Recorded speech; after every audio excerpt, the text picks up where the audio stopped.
Hello, and welcome back to She Knows. I don't know everything, but I know enough. So, this is going to be a touchy subject, and I know it's been all over the news. It's been in a lot of media, and I take it personal because, first of all, I am a Black woman in America, plain and simple. So, Sonya Massey, say her name and don't forget it. This is a touchy subject. First of all, like I said, with me being a Black woman, the next reason of being a police officer and how you deal with certain situations. Actually, I had ran across it. I wasn't even looking for it, but it came down my feed, I think, on YouTube. And I had to watch the whole video thoroughly to see what was going on. I don't know all the details of the scene. I mean, I watched it, right? But I don't know what their policies and things are down there as far as with that police department. I'm just going to give you my perspective and my point of view and how I was trained, back at my department, because I've been at two.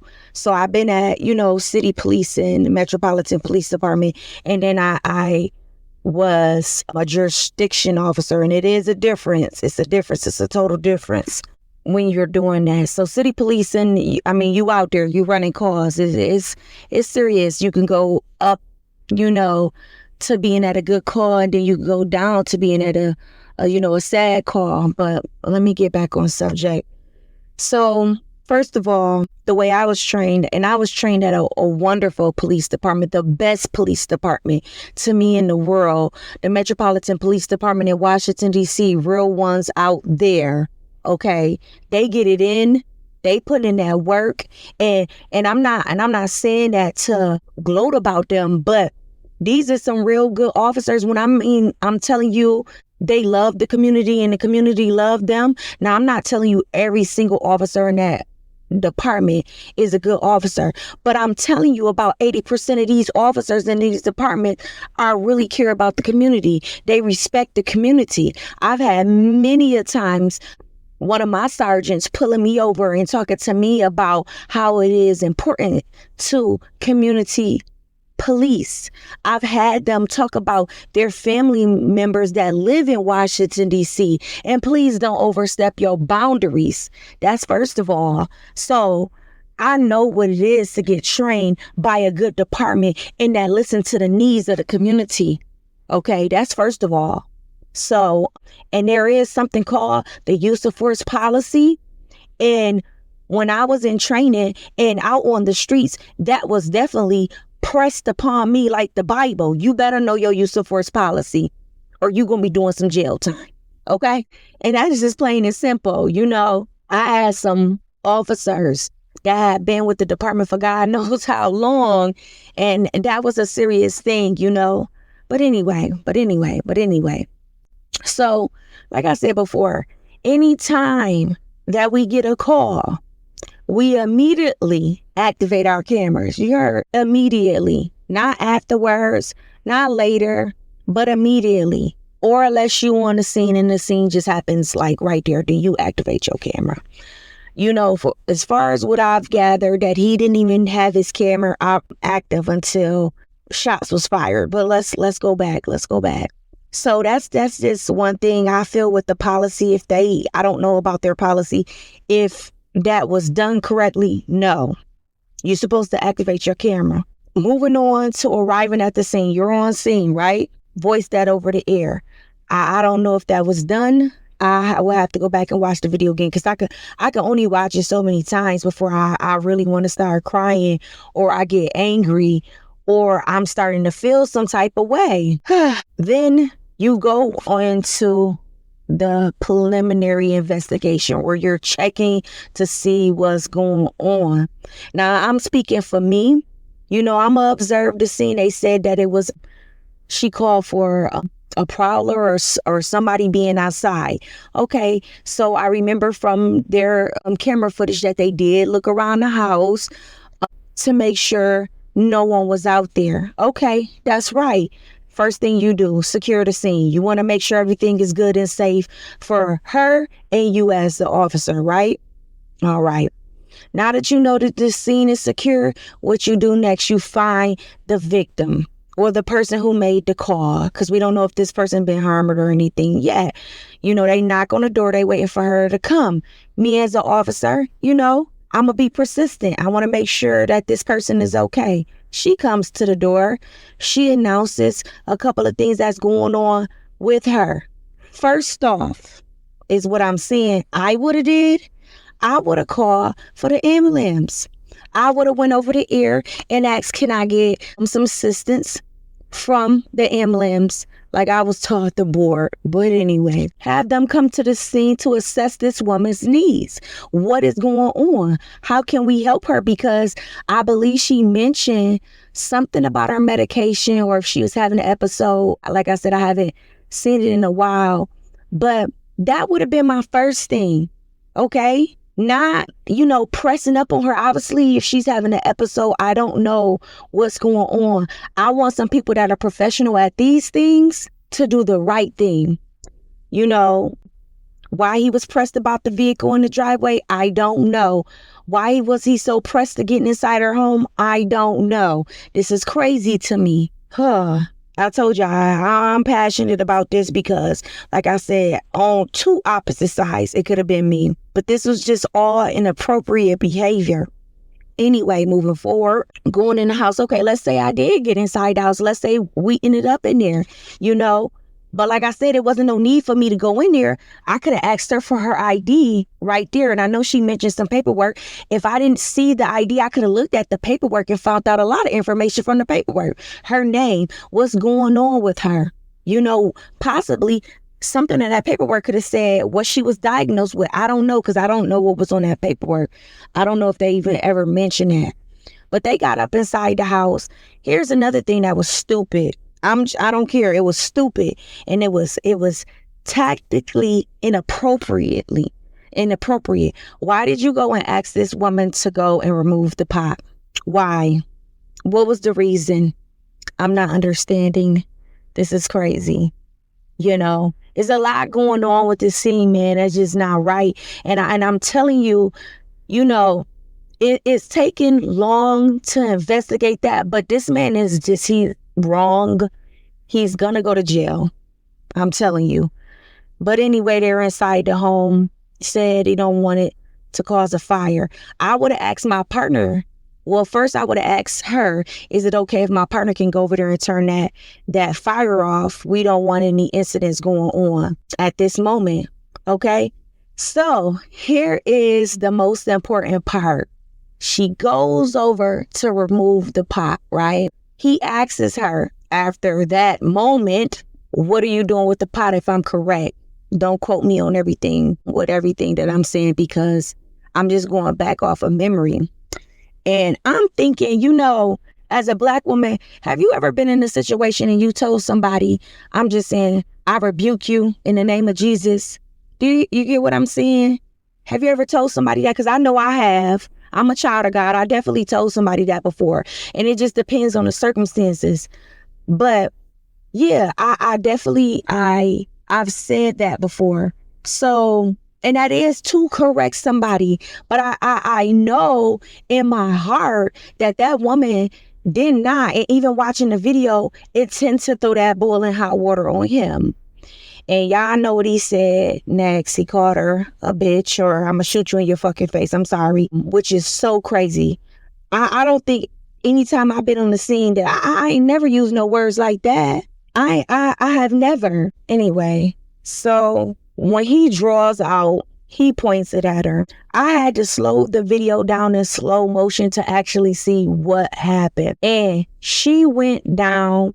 It looked like the pot either was on the counter or it went down with her, but you could see she let it go and her mittens is up. Now, I don't know if he had tunnel vision. I've had that before, to where he literally missed this. But I'm telling you, I'm just not about to draw out on somebody with a pot of boiling water. I'm not about to do it. You know, even just in my real life, I'm not about to be scared of no pot of boiling water. No, do I want you to throw that pot of water on me? No. But I'm telling you, it's a couple of things I could have did. I could have dodged it. I could have backed up because time and distance was definitely created. Okay. Time and distance was definitely created. It could have been created. And I could have just knocked the pot of water out of her hand. I'm just saying, like, whoever this person was, if I was faced with this situation, it's a lot of things I could have did. I'm just saying, without being a police officer, if I actually felt threatened by that, I'm not the type of person to feel threatened by that type of stuff. You gotta really have something in your hand, like a knife or a gun, some type of long weapon, a bat, something for me to really feel threatened. And I could have used my OC spray. It's just so many other tools I would have used to solve that situation, de-escalate that situation before all that happened. Like I said, she went down. It looked like her hands, the water wasn't even in her hands anymore. This what got me. He's already drawn out. He approaches a woman who probably only weighed 160, petite, small, bent down, scared, who said, "I was sorry, baby, that's crazy," and then approaches and goes around and shoots this woman. Now look, hear me out on this other part with his partner, right? Because his partner didn't really do too much speaking up. You know, he didn't help control the scene. I don't know if he was a new officer. I don't know. But let me tell y'all something what I noticed about him. When the other guy started to approach her with his gun drawn out, his partner drew out his gun too. If y'all notice from his body worn camera, his partner stepped in front of the barrel of the gun. That right there, his partner could have shot him in the back or shot him in the head. It wasn't no reason for both of them to draw out. See what I'm saying? That I was taught that's flagging another officer. Like, that's a whole another different thing that could go on. So now think about it. If he probably wouldn't have stepped in front of the barrel, the other officer might have shot with him. Those things happen. But what was the need? I'm just giving y'all stuff that I know for a fact. Like, it's just crazy. Like, that whole scene was crazy, and it was no reason for that scene to even get to that level of craziness. He shot this woman in the head. Blew my mind when I first seen it. I was like, yo, what the fuck? And I'm just telling y'all really what it was. It was crazy. And I was hurt and I was bothered.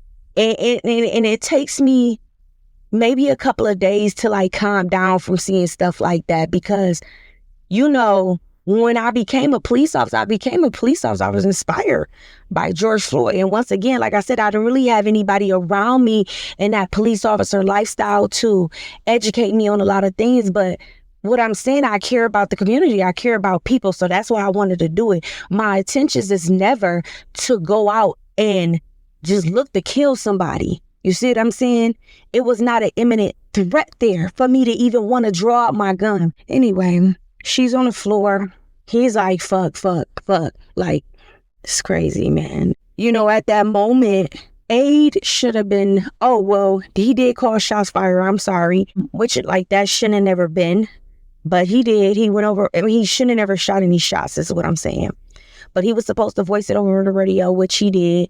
His partner, one thing he did right, but he should have never let him deter him from that, was render aid. But this man was so determined in what he was doing, he didn't even want to help that woman in that area. Okay, he like, that's a kill shot, basically meaning you shot in the head, you done. Now another thing, that's why I say I love my department, my old department. I still say it's mine. It's the first department I ever been in. We were always trained in any situation you render aid, and you never give up. Never give up. I don't care if your partner gets shot in the head, you never give up. You get your partner to the hospital. That woman could have still been alive. You never know. You know, you just don't give up. Let the paramedics or somebody else tell you that person is gone. You don't decide at that moment that person is gone. Whew. This is sad. This is sad. Just thinking about it. Wow. And then, You know, you get all the other officers, they come on scene, they're there, backup is there. Because, you know, when you hear shots fired, everybody come. One thing I noticed, I don't know if this was a sergeant or a lieutenant or just another officer when they came on the scene. They asked him, where's the gun? He like, oh, no, it wasn't a gun. This crazy bitch wanted to throw hot water on me or whatever he said. Yo, it's like really crazy to me. Because, you know, as another officer, if it is no weapon in their hand and you can, I mean, me personally, I can't see that being a weapon because I just don't see hot boiling water killing you is what I'm saying. At that capacity, a pot of boiling water, I don't see that killing you. I just don't. That's just my perspective. But I can only imagine what those officers was thinking, like, did this dude just really shoot this woman? Like, I don't know. That's what it felt like to me, but I can be wrong about the energy in the room because I was just reading the energy, looking on everybody's faces. And then I noticed the other officer broke down, his partner that he was on the scene there with broke down after, like, I believe the reason he broke down because he knew that the situation was a fucked up situation. I mean, it just was bad all the way around, plain and simple. And I just got to say it the way it is. I mean, what you want to do about that? I mean, oh my God. It still just blows my mind that this stuff is still happening to us. And so I just want to throw in there, this is nothing new. This is why this is able to be done. But people do not realize how many Black women have been hurt, damaged, raped by police officers. I got some stories for y'all as we continue to go on with this podcast. Some things, some researches that I did, you know, and who's there to tell the story? This is crazy. So this is nothing new, you know, and it definitely happens to Black men more than Black women, but we right there neck and neck with this police brutality. And like I said, I valued and honored being an officer. So it definitely turned my stomach when I seen her. It made me feel bad because I'm blue for life. Because I know that I was out there helping people. And I would never change the fact of that decision. And I still encourage, that's why I say I encourage Black men, Black women to be police officers.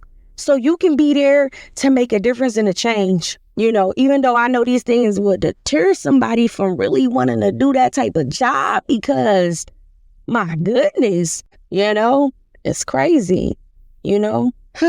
So guys, be mindful of other police officers' behaviors that could be erratic. And if you're still an officer to this day, check your partner. It's called a duty to intervene. I definitely had no problem with doing it. Believe me, I was in some situations. Okay? If you doing too much, and you definitely not about to put me in no situation where I gotta be doing jail time from doing the right thing. We not about to do that. Duty to intervene. We out here. We checking people. I'm checking you. You better check me. But I'm gonna check myself first. So, you know, you ain't got to check me. But that's what I'm saying. Like, we got to do better. You know, like, this is the reason I'm talking about stuff like this. And like I said before, these things need to be talked about, continue to be talked about, because it still needs to be a change, you know. Whew. Lord have mercy on that woman's soul and their family, because it's still so much more things coming out. And like I said, I don't have all the details, but I definitely wanted to talk about it and educate people on this subject. From a Black woman's perspective, an African American woman perspective, but also an officer's perspective. This is what I'm talking about. That's why I said it's important, because the criminal justice system, it affects our community every day. We have to be more proactive, and I feel like some people don't even believe in the cause anymore to like protest and policy changes. But yes, we still have to be active in those things. They're thinking about creating a Sonya Massey policy or law. I watched another video where I think it's the governor is being proactive in this fight. I think the chief of police has resigned, if I'm correct, because I don't know if it was a big department. I don't know. Because I think he was referred for someone who knew the chief. You know, his background wasn't not great. And see, it's outrageous that he was able to jump from department to department to department. Y'all don't know what I had to go through to become a police officer. Okay. My background looked nothing like that man's. I'm talking about I worked hard. I worked very, very, very, very hard to become a police officer. And before I was a police officer, like the background investigation, like everything. And it was 20 times harder for me because of me just being Black, me just like being a woman. Like it was harder for me. And this man was able to jump through how many departments? 5? Okay. It was just that easy. That's crazy, because y'all don't even know the process that it goes through to like background checks with your credit report and everything. And mine has not been the best. Okay, so tell me what y'all think, how y'all feel about that subject. You know, how can you protect yourself? And even officers that's listening, what could you do better in a community? Like you guys, we have to be visible to the community. We have to speak to them. We have to understand their needs, their feelings.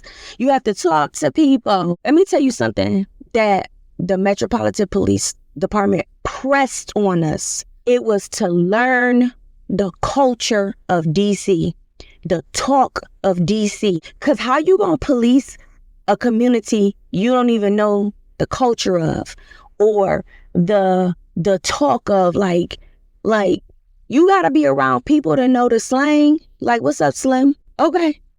Like you gotta know. And if you don't know that, you'll take things the wrong way just because you are not around people. That's not good. You know, it's not good. You want to know the culture. And I was around a lot of people from DC. Shout out to Southwest, Southeast, okay? Northwest, Northeast, mostly Southwest, Southeast. Y'all know what going on down there, okay? I love DC. Beautiful place, beautiful place. Still a lot of work to be done, but a beautiful place. So anyway, thank y'all for listening. I hope this made an impact and shine some light on the things you do not do when you go to a scene.